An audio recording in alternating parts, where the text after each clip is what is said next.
Very good morning dear aspirants. मैं आशा करता हूँ कि आप सबकी पढ़ाई अच्छे तरीके से चल रही होगी। आप लगातार कोशिश करते रहिए और सिलेबस को ध्यान में रखते हुए आप प्रिपरेशन को कंटिन्यू कीजिए। हमारी कड़ी मेहनत और अनुशासन जीवन में सफलता जरूर लाता है और जब सफलता आती हैं तो खुशियाँ भी साथ में आती हैं। तो इस प्रकार से आइए देखते हैं आज का जो है कंटेंट टेबल। तो डेली की तरह हम आज का कंटेंट टेबल देखते हैं कि क्या क्या मेजर इशू लिए जाएंगे। तो पहले है तो daily motivational quote, previous day questions answer discussion, after that editorial analysis, other major issues of the Hindu, map based questions, preliminary focused questions, UPSC mains focused questions, after that the Hindu word meanings. तो ये आज हम cover करने वाले हैं। Video को पूरा देखिए और आप इससे सीखिए। तो जैसे डेली मोटिवेशनल कोट हम लेते हैं, तो आज का जो कोट है वो ये है कि I measure the progress of a community by the degree of progress which women have achieved. ये जो स्टेटमेंट दिया गया है, कोटेशन दिया गया है, ये दिया गया है भारत रत्न डॉक्टर भीमराव अंबेडकर, जिन्होंने इस देश के कॉन्स्टिट्यूशन को शेप करने में और उसको ड्राफ्ट करने में बहुत ही अहम भूमिका निभाई है। वो इस देश के लिए संविधान बनाने में पथ प्रदर्शक रहे हैं। डॉक्टर भीमराव अंबेडकर जो कंट्रीब्यूशन रहा है, जो योगदान रहा है, वो मेनली समानता के अधिकार के ऊपर रहा है। तो आइए समझते हैं इस कोट का मीनिंग। जो ये कोट है वो ऐसे राइटिंग के पर्सपेक्टिव से, सोसाइटी के पर्सपेक्टिव से और पेपर 4 एथिक्स के पर्सपेक्टिव से बहुत ही इम्पोर्टेंट है। एथिक्स के पेपर में, किसी आंसर राइटिंग में, केस स्टडी में या फिर अदर आंसर्स में जो भी हम इस कोट को लिख सकते हैं और अपने आंसर्स के वैल्यू को और इन्हांस कर सकते हैं। इसी प्रकार ऐसे के पेपर में भी ये कोट लिखा जा सकता है। डायरेक्टली ये टॉपिक भी ऐसे का टॉपिक बन सकता है। तो इसको हिंदी में समझ सकते हैं, मैं एक समुदाय की प्रगति को महिलाओं द्वारा हासिल की गई प्रगति की डिग्री से मापता हूं।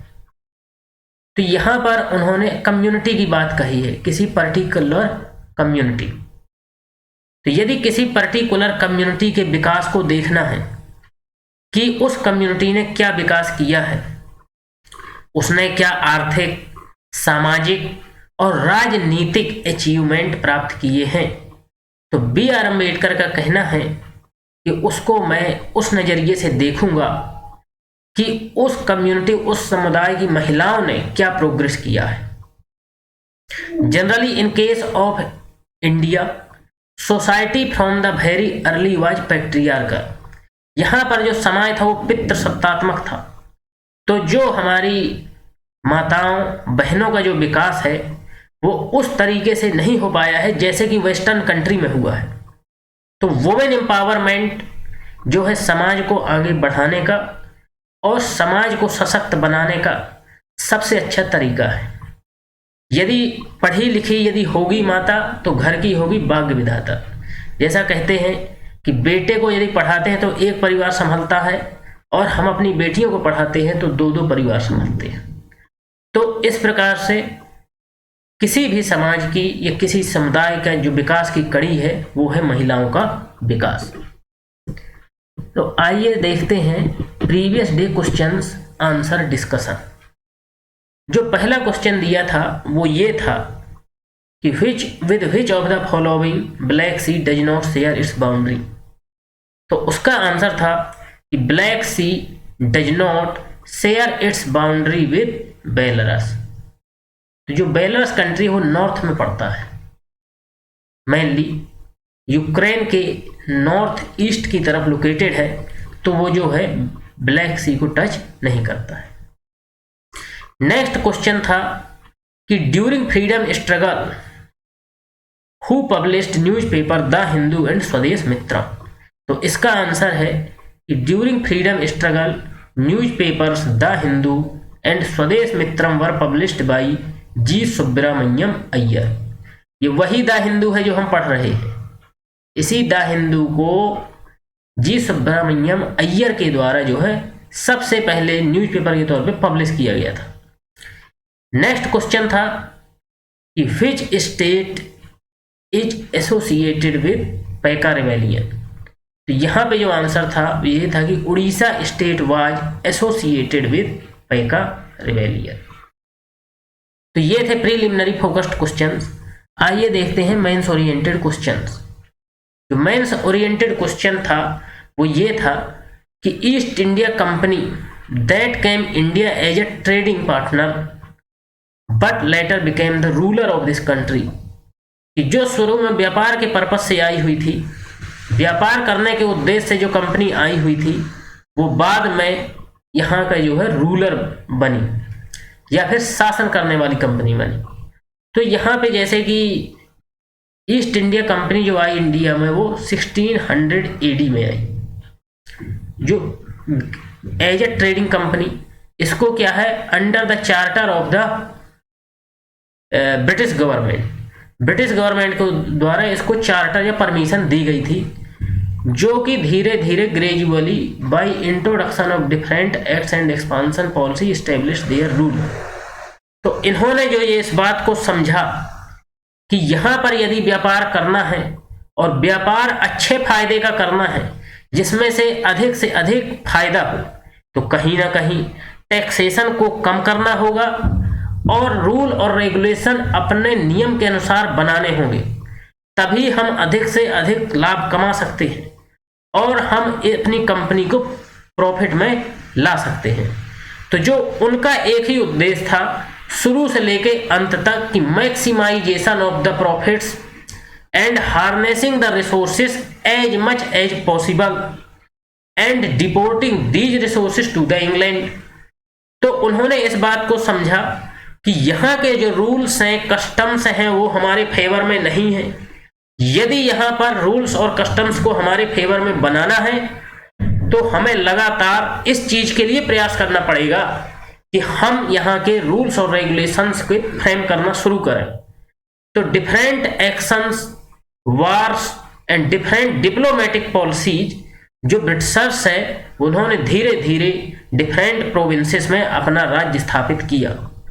तो इसके जो मेन बॉडी है उसके आंसर को हम डिफरेंट एक्ट्स के द्वारा सब्सटेंटिएट कर सकते हैं, जैसे regulating act of 1773, Pitt's India act of 1784, उसके बाद government of India act 1833, government of India act 1853, उसके बाद मॉर्ले मिंटो रिफॉर्म्स। तो इस प्रकार से गवर्नमेंट ऑफ इंडिया एक्ट 1935। तो इस प्रकार से जो डिफरेंट एक्ट्स, रूल्स और रेगुलेशन, डिफरेंट डिपार्टमेंट्स जो एस्टेब्लिश किए गए ब्रिटिशर्स के द्वारा, उनको हम अच्छे तरीके से यहाँ पर एक्सप्लेन कर सकते हैं। फाइनल हम कंक्लूजन दे सकते हैं कि finally capturing the resources as well as making their journey suitable और profitable, they establish the rule. तो ये उनका जो था टारगेट था या लक्ष्य था। नेक्स्ट जो क्वेश्चन था वो ये था कि एज पर, हाँ, यहाँ पर जो एडिटोरियल आए हुए था पिछले दिन, उसमें ये था कि जो एग्रीकल्चरल के जो सब सेक्टर्स हैं वो एग्रीकल्चर में कैसे योगदान दे सकते हैं। तो हम जैसा कि जानते हैं कि आज के समय पे लगातार जो है लैंड का जो यूज पैटर्न है वो लगातार बदल रहा है। लैंड पर कैपिटा होल्डिंग भी लगातार घट रही है। उसका कारण है large scale urbanisation, industrialisation as well as increasing population. अब जैसे जैसे जनसंख्या बढ़ रही है, अर्बनाइजेशन, शहरीकरण हो रहा है और जो उद्योगों का भी विकास लगातार बढ़ रहा है, तो उससे क्या सामने निकल कर आया है कि जो per capita holding of land है वो लगातार घट रही है। तो इसके लिए ये इंट्रोडक्शन में ये भी पॉइंट दिया जा सकता है कि कंट्रीब्यूशन ऑफ एग्रीकल्चर जो है टोटल जीडीपी में लगभग 17% है, लेकिन dependency of the population on the agriculture around more than 50%। Same time जो एग्रीकल्चर का जो डिपेंडेंसी और पॉपुलेशन है जो एग्रीकल्चर सेक्टर वो 50% है। तो यहाँ पर जो गैप है वो बहुत बड़ा है कि जो इनकम है एग्रीकल्चर सेक्टर से वो बहुत ही कम है, लेकिन डिपेंडेंसी ऑफ द पॉपुलेशन बहुत ज्यादा है। अदर फैक्टर्स क्या है जो एग्रीकल्चर को अदर फैक्टर्स अफेक्ट करते हैं, वो है मेनली लाइक वेदर,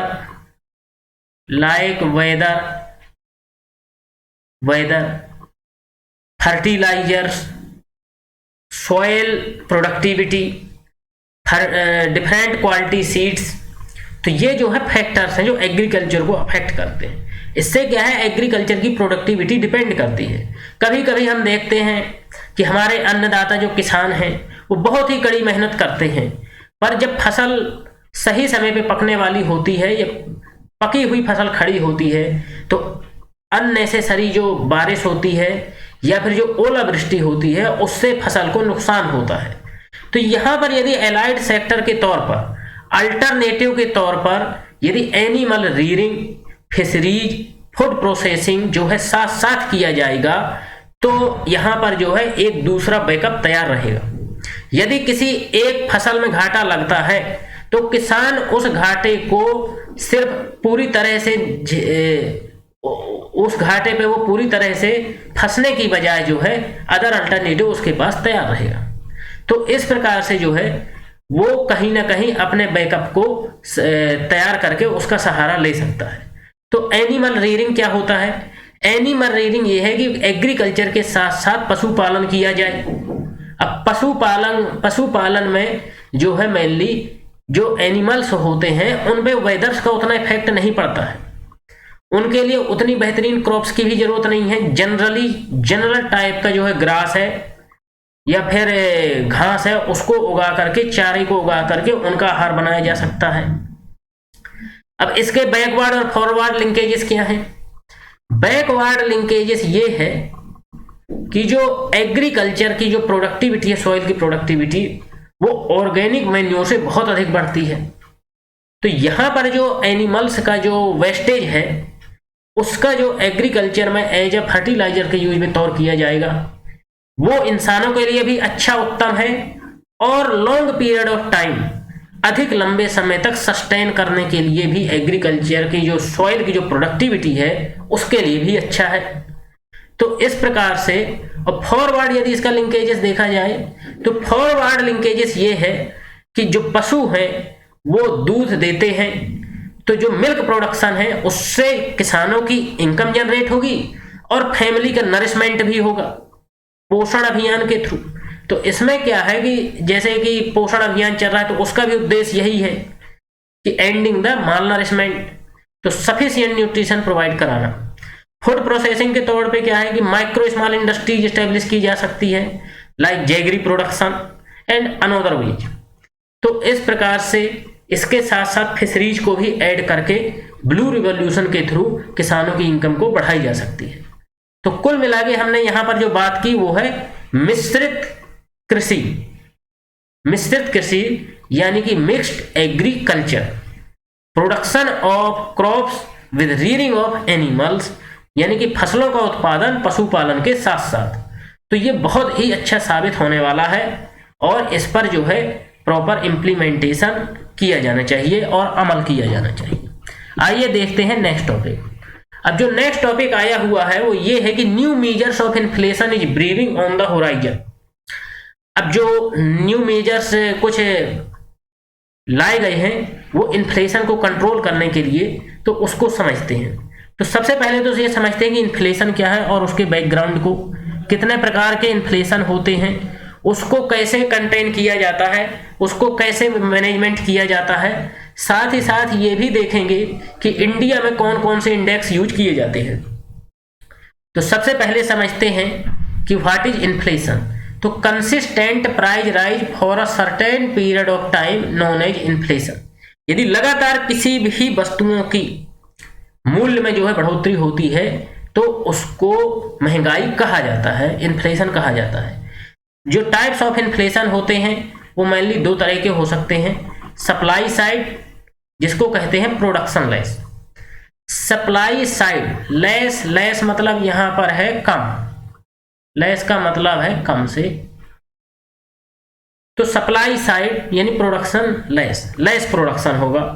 तो supply side in the means कि इंडस्ट्री के द्वारा जो है प्रोडक्शन कम किया जा रहा है, तो उसमें क्या है उतनी आपूर्ति नहीं हो पा रही है, तो इससे क्या है इन्फ्लेशन बढ़ेगा। दूसरा है कॉस्ट पुश इन्फ्लेशन, ये डिमांड साइड इन्फ्लेशन, किसी भी पर्टिकुलर चीज की ज्यादा डिमांड बढ़ना। जैसे हम कई बार देखते हैं कि कई सीजन में किसी भी पर्टिकुलर थिंग्स की जो है डिमांड ज्यादा होती है। जैसे गर्मियों में हम देखते हैं कि कूलर की डिमांड बहुत अधिक होती है, तो in comparison to winter season, तो सर्दी के मौसम की बजाय गर्मी में जो है कूलर के दाम हमेशा ज्यादा ही मिलेंगे। तो इस प्रकार से ये है कॉस्ट पुश इन्फ्लेशन, ये डिमांड इन्फ्लेशन। अब इसको कम कैसे किया जा सकता है, हाउ टू मैनेज,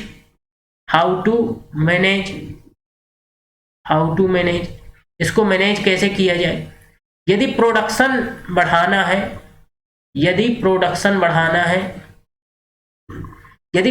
बढ़ाना है तो गवर्नमेंट क्या है टैक्स रेट कट कर सकती है। जब टैक्स रेट कट कर दिए जाएंगे तो जो इन्वेस्टमेंट ऑन द प्रोडक्शन होगा कंपनीज का वो अधिक होगा, तो ऑब्वियस किसी चीज पर जो है प्रोडक्शन ज्यादा होगा, या गवर्नमेंट सब्सिडी दे सकती है। अब डिमांड साइड इन्फ्लेशन या कॉस्ट पुश इन्फ्लेशन में क्या है कि यहां पर जो है रेपो रेट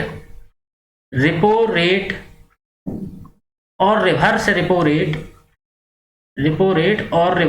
रेट दोनों को आरबीआई के द्वारा बढ़ाया जा सकता है। यदि रेपो रेट ज्यादा बढ़ जाएगा और रिवर्स रेपो रेट बढ़ जाएगा तो बैंक जो है लोन कम लेंगे, तो कम डिस्ट्रीब्यूशन ऑफ मनी होगा, और रिवर्स होने पर क्या है कि आरबीआई बैंकों से जो है अधिक लोन ले पाएगा। तो बैंकों के पास कुल मिला के पैसे जो है उस फ्लूइडिटी में नहीं रहेंगे जितने की पहले थे। अब इसको जो है कैसे मीजर किया जाता है, देखते हैं कि इन्फ्लेशन को मीजर करने के क्या क्या तरीके हैं। तो मीजरमेंट, तो इसमें क्या है basket of goods and services by National Stats Office. तो जो basket of goods by National Stats Office under the Ministry of Statistics and Programme Implementation, इसके द्वारा कुछ पर्टिकुलर थिंग्स को, गुड्स को और सर्विसेज को इंक्लूड किया जाता है, जिसको जनरली बास्केट के तौर पर जाना जाता है। तो इसके बेसिस पे जो है कंज्यूमर प्राइस इंडेक्स जो है तैयार की जाती है, कंज्यूमर प्राइस इंडेक्स। तो कंज्यूमर प्राइस इंडेक्स जो है रिटेल प्राइस में चेंजेस को शो करता है। अब जो कंज्यूमर प्राइस इंडेक्स होती है वो मेनली पांच प्रकार की होती है। जो तीन होती हैं वो लेबर ओरिएंटेड हैं, जो ब्यूरो ऑफ लेबर के द्वारा under the Ministry of labour and employment के द्वारा जारी की जाती है। तो consumer price index for industrial workers, consumer price index for agricultural labourers and consumer price index for rural labourers. ये जो तीन इंडेक्स हैं ये bureau of labour under the Ministry of labour and employment के द्वारा जारी की जाती है। जो अदर दो कंज्यूमर प्राइस इंडेक्स हैं वो है consumer price index urban and consumer price index rural.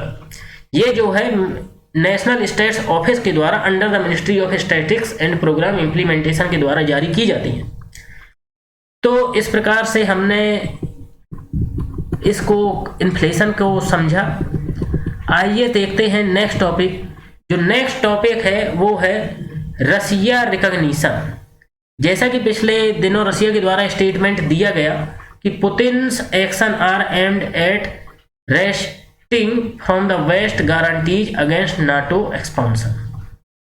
यहां पे यह बताया गया है कि जो प्रेसिडेंट पुतिन के द्वारा जो स्टेटमेंट दिया गया है कि जो यूक्रेन है उसके डिवीजन किए जाएंगे और उनको सेपरेट जो है अनाउंस किया जाएगा।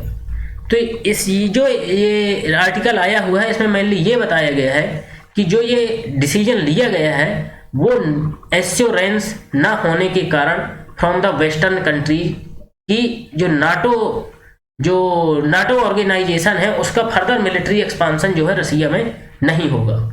इस बेसिस पे जो है डिसीजन लिया गया है। तो आइए देखते हैं। After weeks of red chatting tensions and frenetic diplomacy across Europe.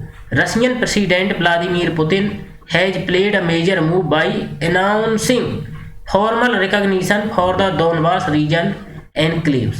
तो उन्होंने कहा कि जो डोनबास रीजन एनक्लेव्स है of Donetsk and Luhansk in eastern Ukraine on which changes the course of present diplomatic efforts.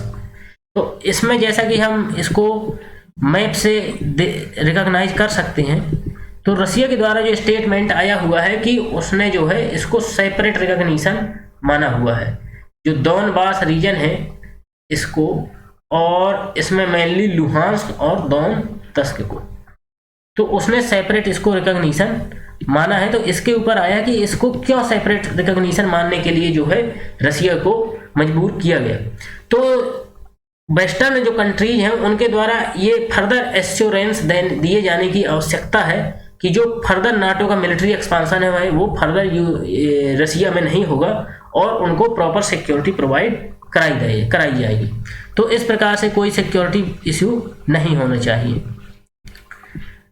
तो जैसा कि यहाँ पे रसिया के द्वारा प्रॉपरली जो है डोनबास रीजन को enclave of Donetsk and Luhansk in eastern Ukraine. Next जो टॉपिक आया हुआ है वो है Biden is risking his Indo Pacific strategy. जैसा कि पिछले दिनों क्वाड मिनिस्टीरियल मीटिंग जो है कंक्लूड हुई और उसमें इंडो पैसिफिक स्ट्रेटजी से रिलेटेड बहुत सारे डिसीजंस लिए गए, like climate change, net security provider, major poverty issues. तो यहाँ पर जो है इंडो पैसिफिक रीजन जो mainly major countries India, China, Indonesia, Australia, Japan, इनको जो कवर करता है, वो जो ये रीजन है ये जियोपॉलिटिक्स और कॉमर्शियल पर्पस से बहुत ही इंपॉर्टेंट है। यहाँ जो ओवरऑल पॉपुलेशन है वो जो ओवरऑल शेयर है percentage of the total world population बहुत ही हाई है, और जो कमर्शियल ट्रांजैक्शंस है of the overall world trade वो भी काफ़ी हाई है। तो यहाँ पर जो यूएसए का जो विजन है कि इंडो पैसिफिक रीजन को जो है स्ट्रेटजिक बनाना, वो यदि डिप्लोमेटिक तरीके से जो रसिया और यूक्रेन का जो इश्यू है अगर उसको सही तरीके से पीसफुल तरीके से रिजॉल्व नहीं किया जा सकता है तो it further can create the major challenges for the development of Indo Pacific strategy. तो यहाँ पर जो है वेस्टर्न कंट्रीज को साथ में लेना और रसिया के साथ पीसफुल तरीके से समझौता करना बहुत ही आवश्यक है यदि फर्दर इंडो पैसिफिक रीजन में डेवलपमेंट किया जाना है। Next topic is most countries looking for a diplomatic solution Jaishankar. तो honourable foreign minister S Jaishankar का जो स्टेटमेंट आया है कि जो बहुत ज़्यादातर कंट्रीज हैं वो रसिया और यूक्रेन के मैटर में डिप्लोमेटिक तरीके से जो है रिजॉल्व करना चाहती हैं। तो India can talk to Russia other countries in UN security council he see most of the countries are looking for a diplomatic solution to the escalating Ukraine-Russia crisis, said External Affairs Minister S. Jaishankar at the Ministerial Forum for Cooperation in the Indo-Pacific in Paris। अब यहाँ पे ministerial forum की जो meeting हुई है उसमें for cooperation in the Indo Pacific region जो Paris में कंक्लूड हुई है, उन्होंने स्टेटमेंट वहाँ पर दिया है। Addressing the meeting which was dominated by the Ukraine crisis, the External Affairs Minister said France was a resident power in the Indo-Pacific region. Complex events. The situation in Ukraine is the result of complex chain of events over the past 30 years. Most countries such as India or France, which is very active, are looking for a diplomatic solution. तो यहाँ diplomatic solution से तात्पर्य है कि peaceful तरीके से जो है वार्ताएं की जाएं पश्चिमी देशों के साथ, नाटो अलायंसेस के जो मेन कंट्रीज हैं उनको साथ में लाया जाए और मेजर एग्रीमेंट समझौता किया जाए। मिन्स्क प्रोटोकॉल जो यूक्रेन और रसिया के बीच हुई थी वार को एंड करने के लिए, उसको सही तरीके से प्रॉपर इम्प्लीमेंटेशन किया जाए, तो यहाँ पे जो मेजर टेंशंस हैं उनको डी एस्केलेट किया जा सकता है। अब यहाँ पे आया हुआ है European security. However in recent weeks Indo Pacific has also emerged as a concept that is connected to European security. अब जियोपॉलिटिक्स में ऑलरेडी क्या होता है कि यदि कोई एक रीजन अफेक्ट होता है किसी मेजर इश्यू से, तो उसका इफेक्ट जो है अदर रीजन्स पे पड़ना स्वाभाविक है। तो इंडो पैसिफिक में जो सिक्योरिटी है वो कहीं ना कहीं यूरोप को भी अफेक्ट करने वाला है। नेक्स्ट जो टॉपिक है वो है India sends first batch of aid to Afghanistan. अब जो इंटरनल मिलिटेंसी है जो अफगानिस्तान में, उसको ह्यूमैनिटेरियन ग्राउंड पर सहायता करने के लिए इंडिया ने जो है सम फिलैंथ्रोपिक मेजर्स जो है अनाउंस किए थे। तो आइए देखते हैं क्या इस पर फर्दर डेवलपमेंट हुआ है। It marks an end to months of bureaucratic wrangling between Islamabad and New Delhi. तो यहाँ पे जो आया है, foreign secretary Harsh Shringla flagged off a convoy of 50 trucks carrying 2500 tons of wheat as humanitarian aid for Afghanistan, the India-Pakistan integrated checkpost on Tuesday. The first of about 1000 truckloads will head for Jalalabad over the next few weeks. आपको ये बताना है map में भी कि where is Jalalabad located. The wheat is expected to be sent across Afghanistan to help people deal with the crisis caused by food shortage and economic collapse after the Taliban take over of Kabul. तो जो India और अफगानिस्तान के relations रहे हैं वो प्राचीन समय से काफ़ी अच्छे रहे हैं। जो गांधार शैली का जो डेवलपमेंट हुआ इस कल्चर का, वो अफगानिस्तान में हुआ, और बुद्धिज्म का भी प्रचार प्रसार जो है अफगानिस्तान में काफ़ी हद तक हुआ है। The assistance was made in response to appeals made by United Nations for humanitarian assistance to Afghanistan, ministry of external affairs said. Traders and truckers in Amritsar also welcomed the transshipment which is taking place after being suspended for nearly 3 years। तो जो ये help है, जो ये humanitarian help है, ये वहाँ के लोगों को काफ़ी रिलीफ देने वाला है। तो इस प्रकार से ये टॉपिक था। आइए देखते हैं next topic, child welfare scheme so high of 390%। ये मिनिस्टर ईरानी के द्वारा जो है बोला गया है। तो Rahul Gandhi had tweeted a report on share of allocation for children being halved in last 10 years। तो यहाँ पे जो आया है, union minister Smriti Irani has said that a children centric scheme of the government had seen a 390% increase in budgetary allocation since 2014। She was responding to a tweet by the Congress leader Rahul Gandhi on Monday। Mr. Gandhi tweeted a news report on share of budgetary allocation for children for the financial year 2020-23 and commented Modi government has jeopardized India's future by halving the budget for child welfare। Mrs. Irani, Minister for Women and Child Development, responded by sharing 2 paragraphs showing an increase in allocation for some of the schemes under her ministry। One graph showed an increase of 390.66% for Mission Vatsal, an umbrella scheme for child welfare and protein।